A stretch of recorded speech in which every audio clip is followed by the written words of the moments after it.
All right. So I think we could get started now. Hi, everyone. Good afternoon, and thank you for joining us today for our webinar. It feels like too much for me to handle, strategies for addressing student challenges during a pandemic. We're really looking forward to today's discussion. And the title of today's webinar is actually a quote from a student, and it really sets the tone for today's discussion. The themes that we'll be presenting about what's going on are direct quotes from students and responses on our platform. And today's webinar will also be recorded, and we'll be sending a copy to everyone today. And during the webinar, the audience will be muted, and we encourage you to share any questions or comments that you have, as we'll be available to engage with you all. And we'll also be sharing links to specific resources in the chat box. And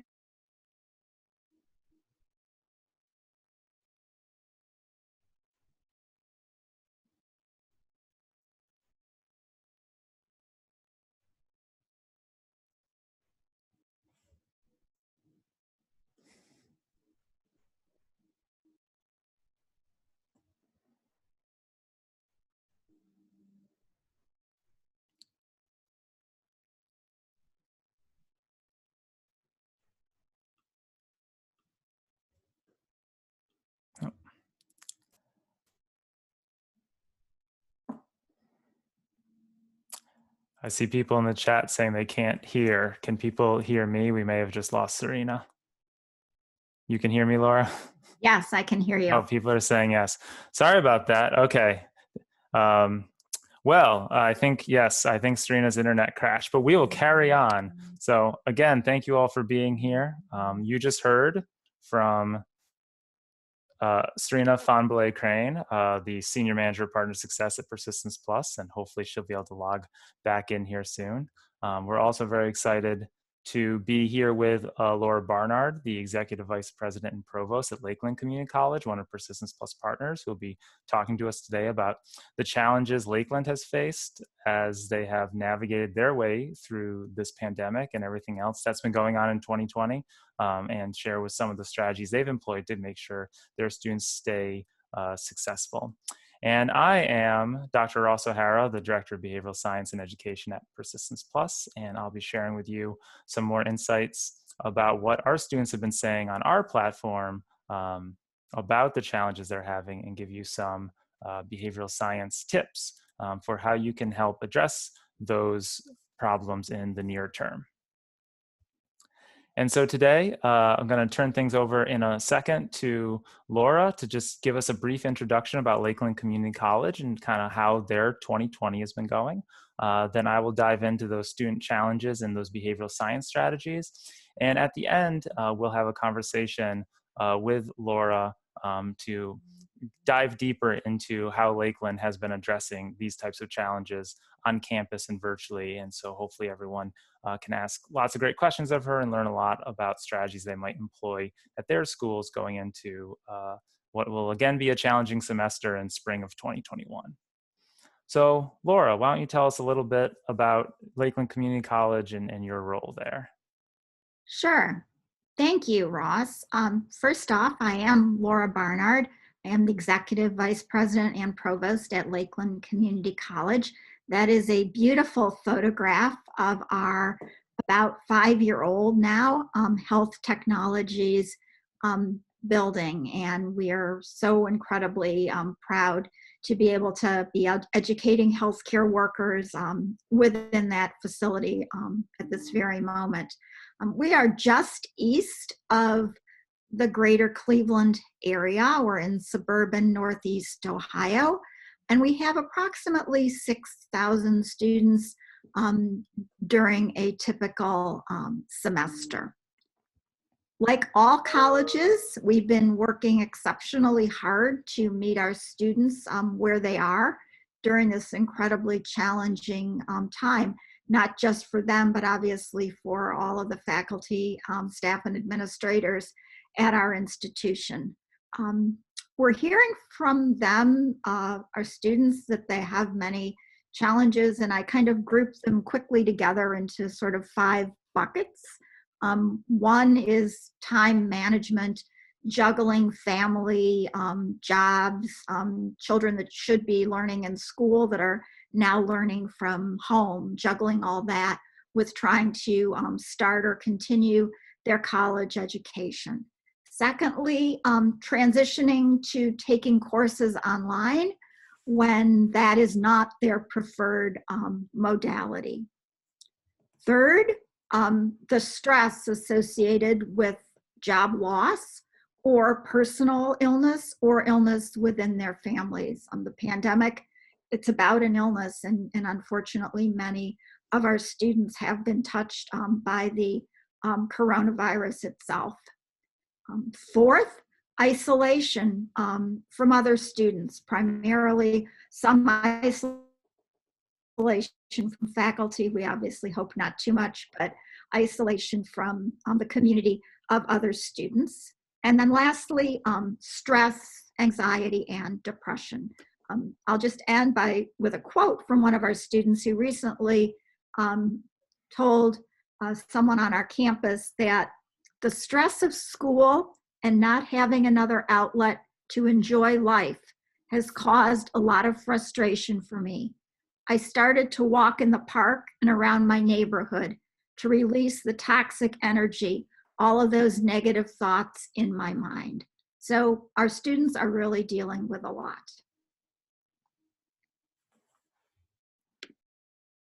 Thank you, Laura, and welcome back, Serena. Are you?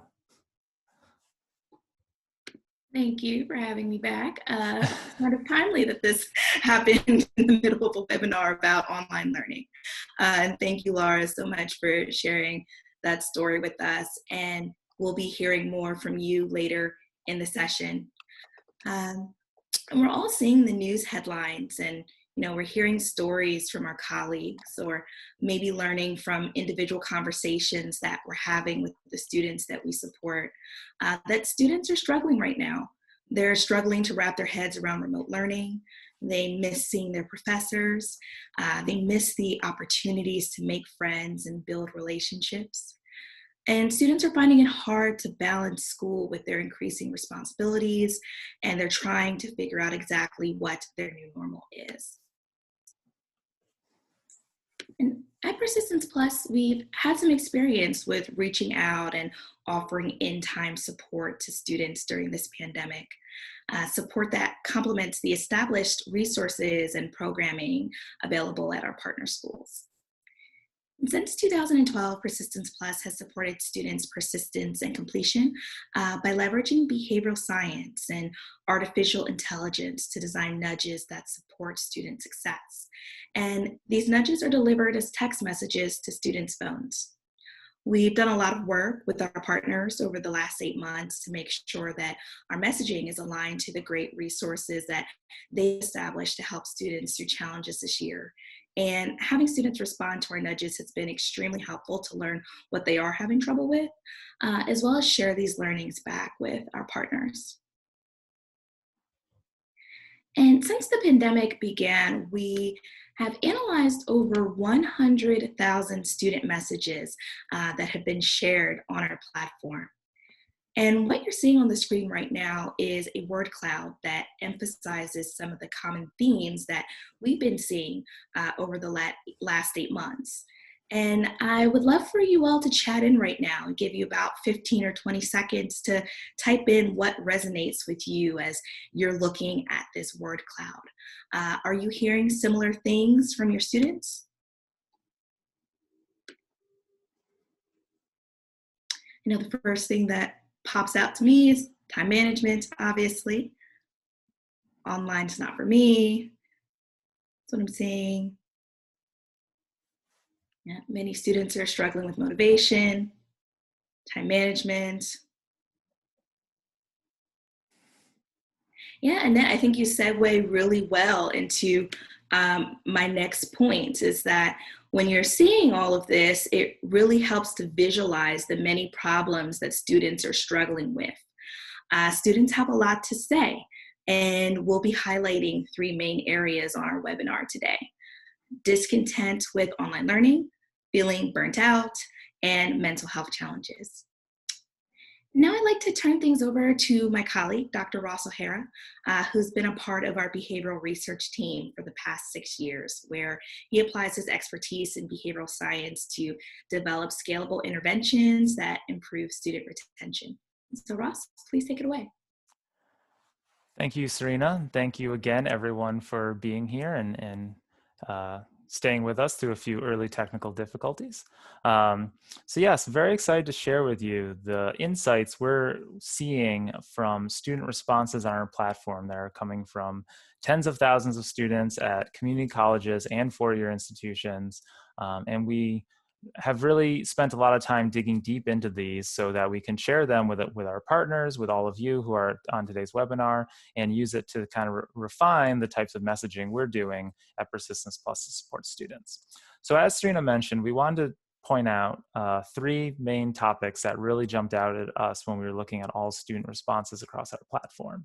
This discontent with online classes, I saw a lot of you mention that in the chat, the general feeling of burnout, and mental health challenges. And for each of these, I'm going to give one behavioral science intervention that's really easy to apply in a lot of different venues to try to help with these different types of challenges.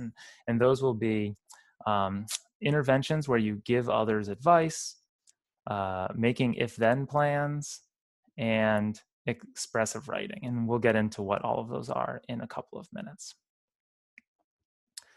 So first, discontent with online classes. Now, this is a pretty broad area when we're talking about like, well, what don't students like about online classes? And so we dove deeper into when students were saying they were having trouble online to try to look at like, what are the main things that they're saying about what's the problem with online classes? And the first is online fatigue. Again, some of you mentioned this in the chat. Laura touched on this, is that it's just tiring to be on a computer all day. You know, Zoom fatigue is real. We are adding to yours right now, so we apologize, but we hope you think it's worth it. And here are just some of the quotes we have from students about, you know, having their screen fatigue and this repeated message of like, it's really hard to stay focused. I can't stay focused, and it's hard to learn when you're not focused. The second big area we see is disconnect from the faculty. Honestly, we thought we were going to see a lot more messages around feeling disconnected from peers, from other students, from student activities or sports, you know, especially at our four-year institutions, but at our community colleges as well. But by and large, it's the disconnect from faculty that rings through, is that students really miss being with their professors. Like the student says, I don't feel as close to my professors, and they're just really connecting that distance from their professors to their learning struggles with online classes. So they really, for those of you who are faculty, they miss you, they really do. And then the third main area, we talk about feeling alone. Laura mentioned isolation, and I think it's really encapsulated in this idea of students tell us over and over, I feel like I'm teaching myself. You know, there's just this isolation to learning online. And even when you're trying to say, make an online study group or reach out and, you know, create a Zoom meeting with your professor, like it just doesn't have the same community feel as showing up in a classroom and having other human bodies around you. So there's a lot to unpack here as far as how we can help students with this discontent with online classes. And one thing we want to share that we've been doing a lot of that we have seen some effect of is this idea of letting students share advice with other people. Now, when it's our natural inclination when students are struggling with something, like they don't like their online classes, is to throw a ton of advice at them and saying, you know, here's how you can, you know, feel less fatigued, or here's how you can connect with your faculty. But it can be very powerful to ask them, like, what advice would you give to someone else who is in the position that you're in right now? And so we've done this a lot since the pandemic started and schools went to virtual learning. And this is some examples of some of the great advice we've heard from students about how they would suggest someone else excel in an online class. So things like setting up a special workplace in your home that's just for school to help you focus, reaching out to help for classmates or faculty, and just a lot of different general tips on time management that we know all of our students need right now. And if you're interested in learning more about what our students have been saying about how to excel in online courses, last week I published an article in the New England Journal of Higher Education that you can access. The link is on your screen, but Tiffany our wonderful intern here at Persistence Plus just put it into the chat for you, so you can just click that and read that article after this webinar is done. Now, why should we ask students to give others advice when they're the ones struggling? Well, there's evidence from a number of studies showing that when you ask someone to give advice to others, it can be very beneficial, including this excellent study from 2019 in which these researchers showed that giving advice actually improves students' grades. So this was a study with almost 2,000 high school students where they were randomly assigned to one of two conditions. They were either asked to give advice on studying to middle schoolers who they were told were struggling with middle school, or they received advice about better study habits and strategies from their teachers. And the researchers tracked these students' grades in two areas. One, their math class, just because we know a lot of students struggle in high school math, and whatever other target class that these students told them was the most challenging to them besides math. And in both cases, what the researchers found was that those students who gave advice to middle schoolers ended up with significantly better grades at the end of the semester than the students who were given advice by their teachers about how to study better.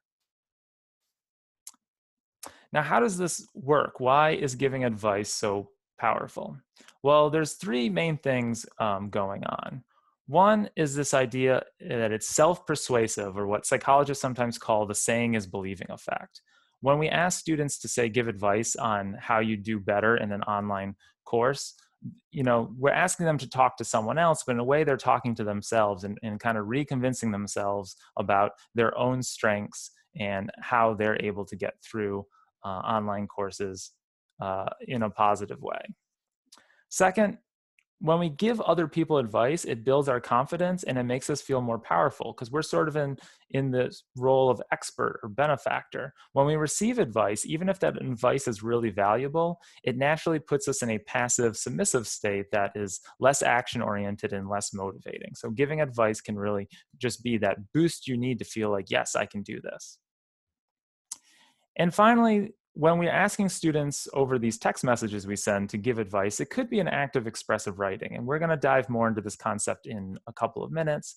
But basically, when they're writing about their challenges with online school or any other thing they're going through in college and how they're working through it, it might just help them process some of the negative emotions that are all bundled into the experiences they're going through right now. And so again, you can read more about this in my blog on Psychology Today that I put out this month. Again, Tiffany just put that into the chat for you, so you can click on the link and you don't have to try to write all that down. So that is advice giving as an intervention and something you can do when talking to students or communicating with them digitally to try to help them kind of work through some of the challenges they're having with online school. So the second area I mentioned that we're going to talk about is how students just feel so burnt out. As Laura mentioned, and some of you mentioned in the chat, we know our students are not only going to school, but they're working, they're taking care of their kids, they're trying to stay healthy, they're trying to have a little bit of a personal social life, which is of course very important. And many have had health issues, whether it's been COVID-19 itself or other reasons that students feel sick right now. And so it's a lot to deal with, but we know from the literature on the psychology of burnout, being burnt out is not necessarily a factor of having a ton of stuff on your plate or being really, really busy. It's really feeling out of control of your schedule and out of control of your life. And so there are some techniques we try to use and we can help imbue into students, try to just manage a little bit of control over all of these challenging things going on. And so one of the ways we do this is just try to provide students with some time management techniques. And one of these we like to share is about blocking time for important goals. So this comes from a study from last year from Ashley Willen's group at Harvard Business School. Since they're at Harvard Business School, they were working with a company to try to increase employee productivity.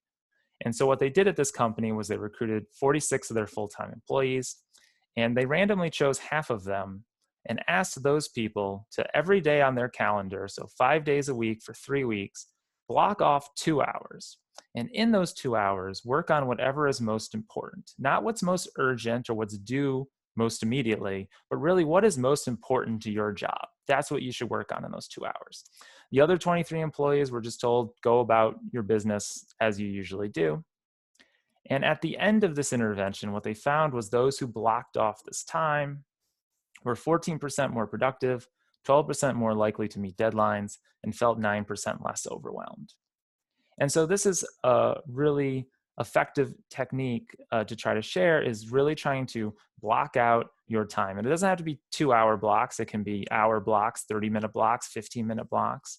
And there's a lot of different techniques for doing this you can find on the internet, but really just trying to schedule, like, when are you going to work on this class? When are you going to work on this class? And then when are you going to be taking care of your children? When do you have to work? Even things like, when are you going to spend an hour, watching The Queen's Gambit on Netflix because you really wanted to catch up with that?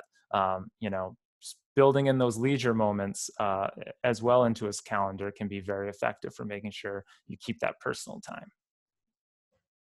But even when we make a schedule and we block it all out and we have it all perfect, life happens. Our schedules blow up all the time. And so we need to plan for obstacles. And this is what psychologists call mental contrasting, or more commonly known as an if-then plan, is that you need to come up with some reasonable plan Bs if everything goes wrong. And so this was a cool study where they recruited high school sophomores who were going into their junior year, and they wanted to practice for the PSAT over that summer before the junior year. And so they gave all of these 66 students a prep book for the PSAT, and had them all create these, blocked summer study plans. So they had intentions to study over the summer. But for only half of them, they asked them to create an if-then plan, saying, okay, if what you're planning to do goes wrong, how are you going to get back on track? And what they found is that the students who made these if-then plans, on top of just scheduling, completed 60% more of the PSAT problems than those students who just made plans. And so some of these time management techniques can, try to help students with some of this feeling of being just overwhelmed and out of control when they have so many things going on in their lives. So the final thing we're going to talk about today is some of the mental health challenges we're seeing. And we've definitely seen a spike in these across our platform since the pandemic hit, and especially this semester. And to sort of introduce this, I'm going to turn things back over to Serena to tell you about one of the students that she helped out this semester. Thanks, Ross. Definitely, I would agree with that COVID-19 is exacerbating the mental health crisis that we have in this country. And we've worked with our partners to establish a process for how we can guide students who need help back to the right resources on their campus. And we've created nudges that normalize some of the feelings that these students have, as well as encourages them to reach back out to their campus for help. But given how stressful the last few weeks have been, with lots going on as far as social movements and elections, we reached out to the students on our platform to assess what stressors are proving most challenging for them during this time. And we heard we heard stories back from students telling us about their house catching on fire, natural disasters, and relatives being diagnosed with COVID-19, hearing about the loss of a job. And these experiences can be really debilitating for students. And what you're seeing right now is a conversation that a student had with the Persistence Plus platform, sharing what their biggest stressor was, the death of a pet. And this was a student who needed some human interaction at that point. And so I followed up to offer our condolences and share some understanding, as well as to let the student know that counseling is always available to her as an option. And so she wrote back to us and asked how she could get a hold of them quickly. And this was an opportunity to provide her with some real-time support. So we shared their contact information for counseling, and we heard that she was able to make contact with them. And so this is just one example of how this type of engagement can be a really powerful tool to help students in those moments. And Ross is going to share some strategies for how you can support students who are expressing these challenges. Thank you, Serena. Yes, as I mentioned, we've seen so many challenges going on during this semester, and things like pets dying, probably just feeling so much worse given all that's going on. And Serena has been doing just a marvelous job making sure all those students are connected to the right resources and working with colleges to make sure these students get the support they need. So just wanted to give a quick applause there to everything Serena's been doing. Now, as far as some of the techniques we use in our nudging and things that you can apply in your work, one thing we really like to give students the opportunity to do is this thing I mentioned before, expressive writing. And this is basically the idea that if you take the time when you're going through a stressful life situation and really just write down in explicit detail everything you're feeling about it, it helps you identify those feelings and start to really cope with those feelings in a way that kind of lets you move past them and deal with whatever's in front of you, whether, for students, often we're talking about trying to focus on class, perform well on a test, or something like that. And so this is just one of the many studies that have been done showing the effects of expressive writing with college students, led by the social psychologist Jamie Pennebaker. And so the goal of this particular study was to prevent the onset of college student depression. And so what they did was they recruited 90 college students who, according to a survey they had filled out previously, were depression vulnerable. They had answered questions in a way that made it seem like they were likely to get depression during college, but they weren't depressed when the study started. They weren't, did not reach clinical levels of depression. And what they did was they randomly assigned them to two groups where for 3 days they engaged in a short writing activity. They either did expressive writing, which they were instructed to write down their deepest thoughts and feelings about difficult life events, or they just wrote a detailed account of how they spent their past 24 hours.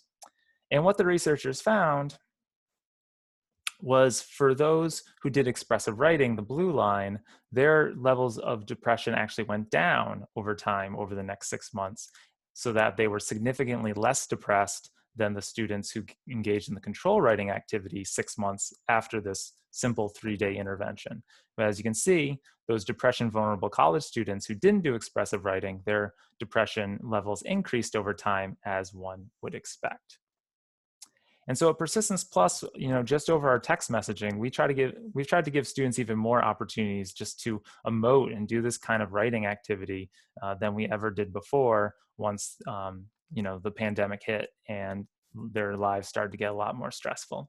And so, we have students, express all the time about the depression they're feeling, the anxiety, the stress and feeling overwhelmed. And they seem to voice a lot of appreciation just for having someone ask them about how they're feeling and letting them write those feelings down in a way, through their phones, and how that really helps start to alleviate those types of feelings. And so with that, those were the kind of the 3 key areas we want to share with you today from students on our platform, and talk a little bit about how we at Persistence Plus help to address those issues over text messaging, and how you can take some of those ideas and apply them to your work, whether it's through communication strategies or in person, as much as you get to see anyone in person. And so now I'm going to turn things back over to Serena to start our conversation with Laura about how Lakeland Community Colleges has been dealing with these many challenges we've been talking about today. Thanks so much for walking us through those strategies, Ross. And Laura, again, thank you for joining us. We're super excited for you to share more about Lakeland and all of the wonderful work that you have done to support students through these difficult months. And so we know that the Lakeland campus community has done a great job jumping into action to provide multiple programs of support to students. We'd love to start with you sharing what being truly student-centered means to those at Lakeland. Well, I think especially given the current circumstances, it doesn't mean one thing, and what it means today might not be what it means tomorrow. I think we've tried very hard to be empathetic to our students and to continue to listen to what they have been telling us in the classrooms, through social media, through the Persistence Plus platform. I think that for us, it's listening and adapting as necessary. Absolutely. I think that's a really great point. I think the pandemic has taught us all the importance of, being adaptable and how things can change at a moment's notice. And so definitely appreciate that sentiment. And now we're at a crucial point in the semester as finals are looming, which is adding another type of stress to students' already very full plates. And on top of that, many schools have had their transition to remote learning, either planned to accommodate for the holidays or through quick adjustments that have had to happen as we've had some current surges in COVID-19 cases. And we know that Lakeland recently has switched to being 100% remote a bit earlier than you had originally anticipated. And so, Laura, I had two questions for you. The first is what strategies Lakeland has used this semester to support students' remote learning, and also how you're thinking about helping students adjust to being 100% remote for the remainder of the term.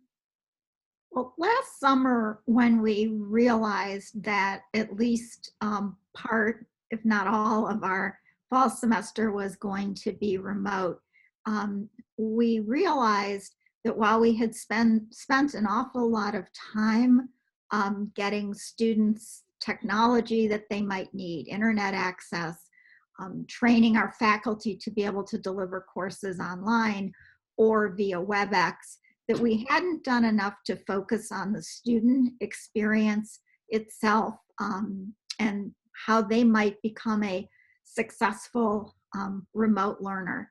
So we very quickly came together and developed what we call Crash's Camp for Remote Learning. Crash is our mascot. And it is a 30-minute modular video. It's 5 short modules that total no more than 30 minutes.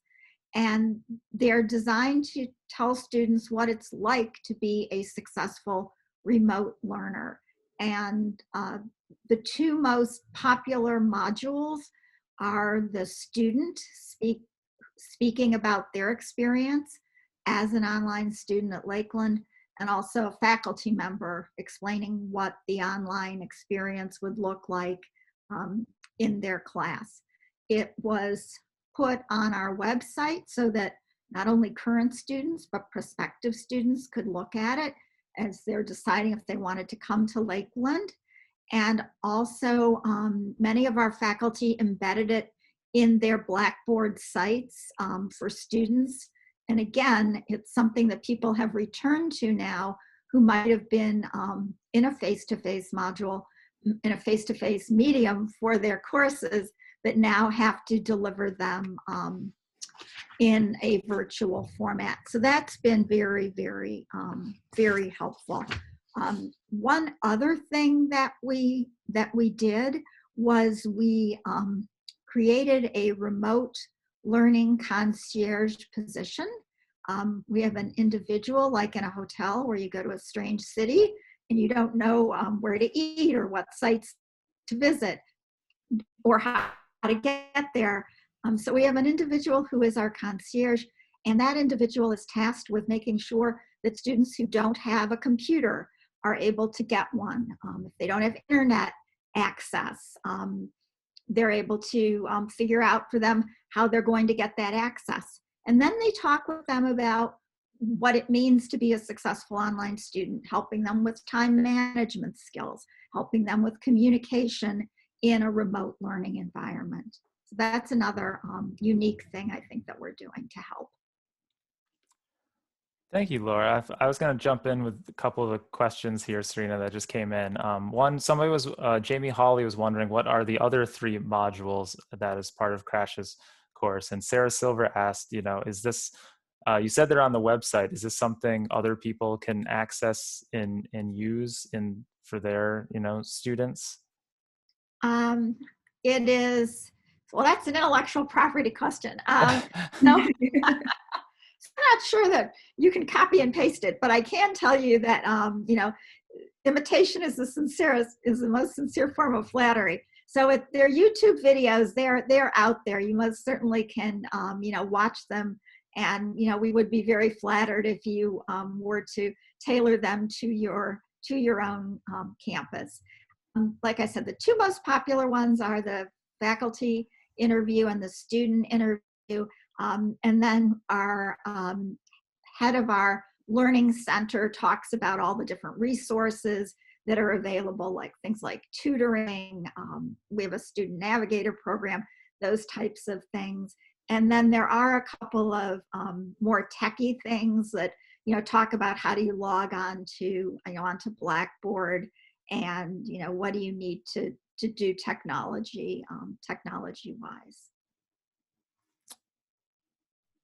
But we did get a little bit of pushback that we called it Crash's Camp, but Crash is our mascot. But, your computer does crash. Oh. Other mascots may find that you don't have the same hurdle to overcome. Right. That's so great, Laura. And I'm sure students relate to it being called Crash as well.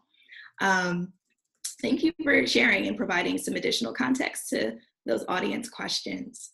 Our team often talks to our partners about the importance of providing a caring voice to students during these challenging times. And I think we've been so impressed with how Lakeland is giving students the opportunity to share their struggles. Could you talk more about how you've been responding to students during this incredibly challenging time when they do share some of the concerns or struggles or uncertainties that they've been dealing with? We have at Lakeland what we call a CARES team that is really ready to mobilize if there is some kind of a serious situation on campus. If a faculty member has come forward that they're concerned, or if one of our student navigators comes forward and says that there's something to be concerned about. But we also have a campus psychologist who is readily available, and our student advisors or counselors are also licensed mental health counselors. So one other thing that we have done is we've done a fair amount of training of faculty to help students within the classroom meet the mental health challenges that students may be having. And some faculty members have put resources again in their course sites and let students know that they're in there. And yeah, Laura, I think that sort of segues into the next question that we had, as we're all thinking about equity right now. I know it's at the forefront of a lot of our minds as we're thinking through how we can continue to provide students with equitable resources during this time. And we know that the pandemic is exacerbating the challenges that students traditionally face both inside and outside of the classroom. And some students may not have access to technology that they need to be successful in class. Could you share how Lakeland's thinking about how they can continue to support vulnerable students this semester? Like probably all colleges, we were fortunate to have both federal and state CARES Act money to support students who were struggling with not just technology, but also basic food and housing needs. So we've actually just finished distributing the last of those dollars, but we also have people in our community who have been incredibly generous, and we have an emergency needs fund, which has actually replaced our on-campus food pantry, because unfortunately that has been closed, due to the pandemic. We have Chromebooks available for all students to borrow free of charge, and we have ways to get them money so that they're able to get internet access in their homes. The saddest thing is when we hear about students who have to travel to, parking lots outside of retail establishments to get an internet connection. We don't even want them to have to come to campus and sit in our parking lot to get an internet connection. We want them to be able to do their work from the comfort of and safety of their own home. Absolutely. And Ross, did you have anything you wanted to jump in and comment on there? No, I mean, I think that's all really great. And I think, we've been able to see some of the, as I said, we've been diving into our data and seeing kind of a lot of those concerns around what you were just talking about with like internet access, technology access, not nearly being quite the issue that we see on our platform as it was in the spring, where obviously people were not prepared to suddenly be thrust into virtual learning. So just really great to see how Lakeland has sprung into action and continue to improve those types of services as this pandemic marches on. And I do see we have a few questions that have been asked. Annette asked if students are requesting help with family needs for resources that they may not have dealt with before. Also seeing a question about handling tutoring and students struggling academically. So Laura, would love to ask you if you have any additional insights in those areas. Well, prior to the pandemic, we had contracted with an e-tutoring platform within the state of Ohio. It had been somewhat used, but not too much. And we really felt that students wanted more of a personal Lakeland-based connection. So we made all of our tutors remote tutors, so that students through WebEx or phone call, whatever works best for them, are still able to get as close to person-to-person live tutoring. And then a question came in, Laura, from Sylvia Pongener. Is one concierge enough to meet the needs? So you talked about that program that is really unique going on at Lakeland, but are students embracing that? Do you need two or three concierges? Like how is it going? Well, more when it comes to student support, more is always better than less. But I will echo something that Ross said, which is that we didn't have as many students this semester who were lacking the technology or the internet access. We still have some, but not as many. So what we're really finding is that it's the stress associated with not knowing how to be an online learner.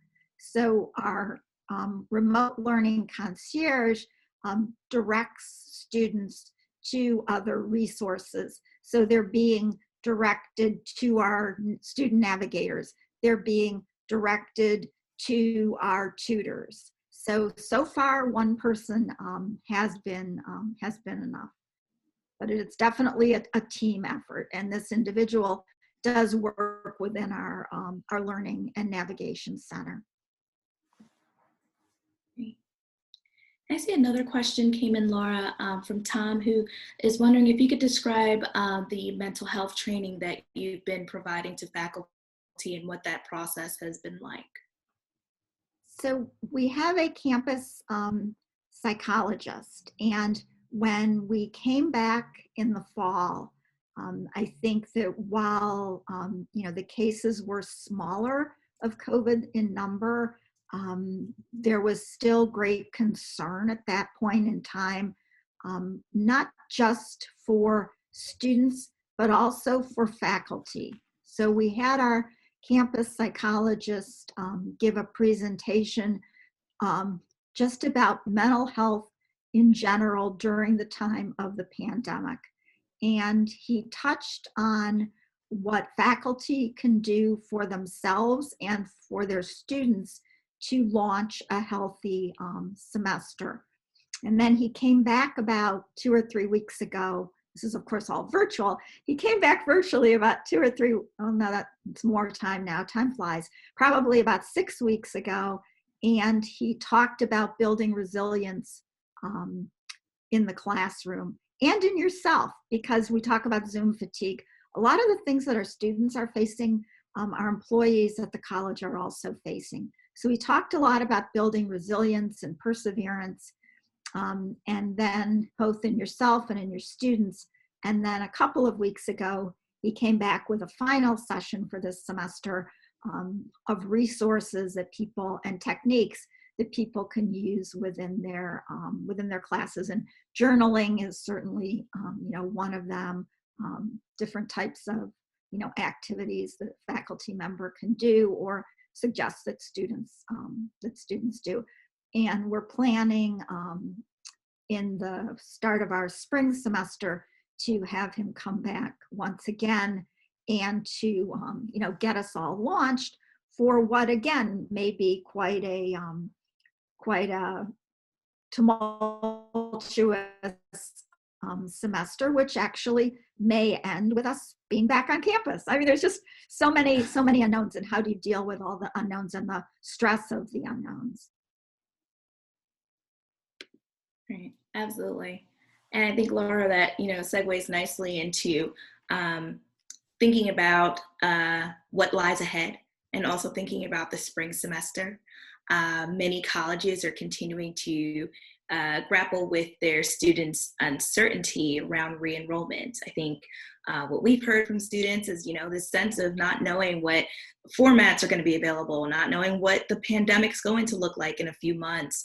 It really has them questioning what they want their next step to be. And we know that this is a vital time for campuses to learn what may be preventing students from returning next term.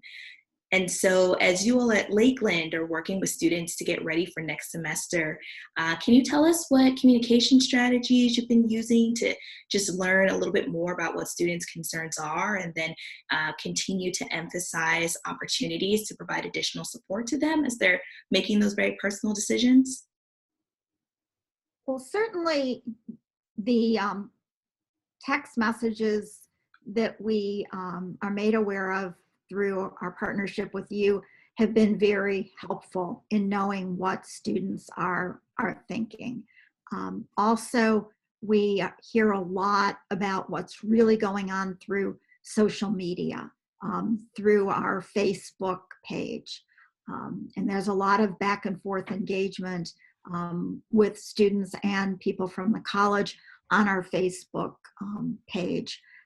Additionally, there's a place on our website where students can not just ask questions, but offer comments and suggestions to us. So really, I think we're learning more and more from students through social media and through text messages, and than we ever did before.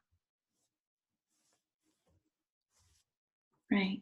And I think, myself and Ross and a lot of these webinars that we've done or conversations that we've had with our partners, I think just really emphasizing using all of the channels for communication that you have available to you can really help to paint a robust picture of, the challenges that students have and what's top of mind for them.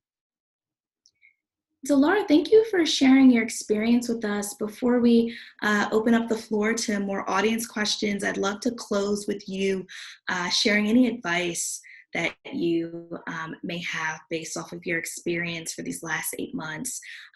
What would you tell others who are thinking about how they can continue to bolster their student engagement and their support plan in the next few weeks?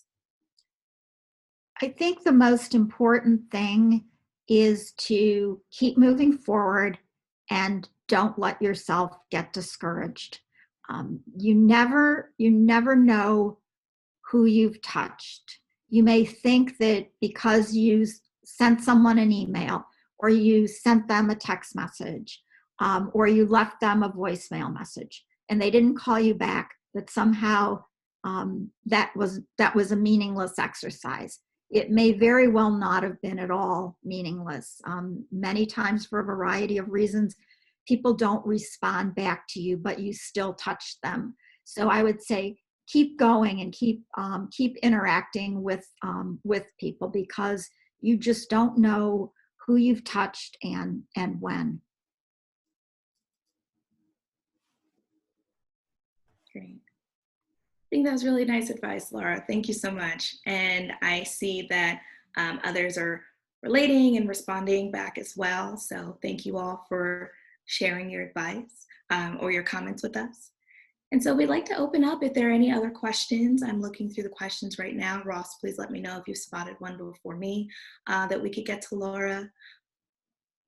But please write in any questions or comments that you may have.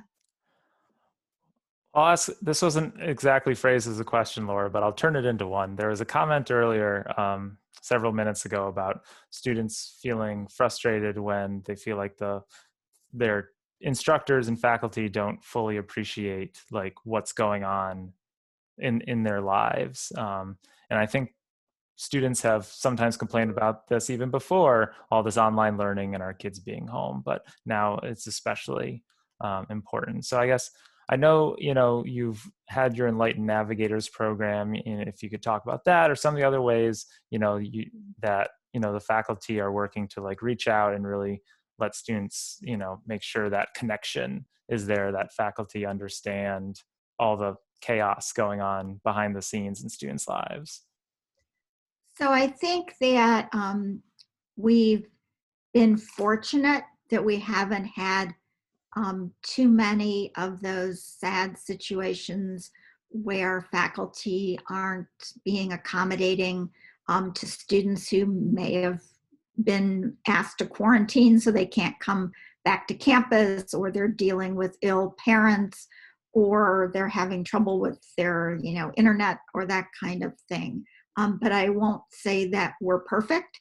And I will say that because I think we've found that our faculty have maybe shown a touch more empathy than in the past, we've used a lot of peer pressure on people. I mean, honestly, that's what we have done. What comes to immediately to mind is that we needed to really eliminate most of our on-campus testing, because it became a situation where we wanted to really limit it just to students with accommodations. We really couldn't accommodate all the students who we let test in our testing center before. So a faculty member had a student who couldn't take an exam because they were quarantined due to COVID, and he came down to the test center with the exam and said, next week the student will be back and you'll administer the exam. And they said, I'm sorry, we can't do that. And the faculty member became very angry about this. And the dean had a conversation, with the individual. And, one of the first things, of course, the individual says was, I can't be the only one having this problem. And the dean said, well, to be honest, you are. Everyone else has, managed to figure out some other strategies for administering exams in these circumstances. And here are some examples of how it might work. So I do think that, peer pressure, so to speak, has helped us a lot. That's great. I see a question came in from Jeff in the Q&A box that I'm actually going to take a quick crack at answering, and then Laura, if you have anything to add. Jeff asks, have you noticed any behaviors that either lead to or precede students dropping out in the online setting? I can imagine assignments being missed, not logging on, not engaging on discussion boards, to name a few. And I can say at Persistence Plus, like we've worked with several like fully online colleges, like from the days before everyone was online, and certainly institutions that have been doing this for years and have a ton of data on, students' success as it pertains to their behaviors. And I think that Jeff, I think you've nailed some of the big ones on the head. The ones you're imagining are absolutely correct. Just that really early engagement in an online class, making sure within the first week students have engage in a discussion board, at least logged on, having an early assignment so students have something to do, so you can kind of see that they're both kind of with it, as well as this means they're successfully navigating whatever online system you have. If they manage to get in and even answer, like a survey about themselves just to show that they get the technology, are all really useful things to do and know about students. Great. I see we have a few other questions that have come in. One question about balancing empathy with expectations, not necessarily for students who have extenuating circumstances, but when students don't show up or don't submit work, or they're challenged by mental health and no amount of outreach is helping, at what point do you say, I provided as much grace as I can? Well, I think that faculty do reach that point, and that's why it takes a village. Okay, so if you are a faculty member and you feel that you've hit the end of the line, I think it's time to call in some of the reserves. In other words, it's time not to just tell the student to pick up the phone and call a tutor or call the learning center or call a navigator or call a counselor. It's time for you as the faculty member to give an early alert system, to put in the system that you have you are struggling with a student and that you need some, you need some guidance, you need some help. And often, not often, but that's not what I wanted to say. That's what the team of support staff on our campus are there for. They're there to support the faculty member in supporting the student, because it can be very frustrating for faculty members when they feel they've done everything that they can.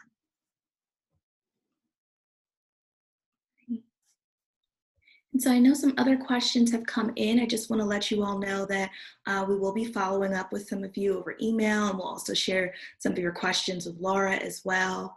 But Ross, do you want to transition us out for the session?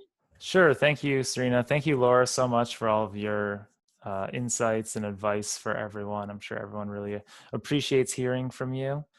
Just as we wrap up, everyone, thank you all for being here and submitting your wonderful questions and being a part of today's webinar. And we just want to end with two things. One, of course, providing our contact information for Laura, Serena, and I if you want to follow up with any of us with more questions you have or about resources, please do so. Our emails are on the screen right now. And we also, if I just wanted to ask a question of you before you leave. Persistence Plus, we do these webinars. Some of you have been to our webinars before, and just wanted to, so I'm going to stop the share and, just put up this poll. I would love to hear from you. Like, what sorts of topics are you interested about hearing about in the future? Thank you. People already start to answer. Which of these topics are most interesting to you? We'll take that into consideration when we plan our next webinar that we will definitely invite you all to attend. So I'll just let you answer this. And thank you so much. So many answers coming in. And yeah, and as Serena has mentioned before and in the chat, we'll be reaching out later this week with a recording and more information. And we just thank you all so much. Thank you, everyone. Hope you have a great rest of the day.